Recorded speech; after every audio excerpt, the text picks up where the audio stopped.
Sebuah rumah 2 lantai di lahan 50 hektar yang berada di Kecamatan Talang Kelapa, Banyu Asin rusak diduga dihancurkan seseorang. M. Iksan, pemilik rumah, kemudian melaporkan hal tersebut ke Polda Sumsel dengan sangkaan pengrusakan dan penyerobotan tanah. Pelapor menerangkan ia membeli tanah dari seorang pemenang perkara sengketa di tingkat Mahkamah Agung, lalu membangun rumah di tanah tersebut tahun 2015. Namun selesai rumah dibangun, seorang warga lain datang dan mengaku sebagai pemilik tanah dan merusak rumah pelapor. Waktu saya beli 2013, saya membangun rumah tersebut. Akhirnya pada waktu itu 2014 datang Sudiono membawa sertifikat nyeri tanah, mengutus utusan dia. Akhirnya dia berembuk dengan saya, tidak membuahkan hasil. Akhirnya dia menghancurkan rumah saya tersebut.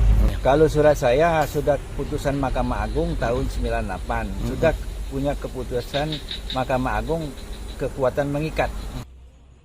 Peristiwa ini juga dilaporkan pelapor sampai ke staf khusus Presiden atau tim Nawacita Presiden.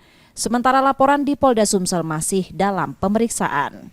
Yudi Kiswanto, Kompas TV, Palembang, Sumatera Selatan.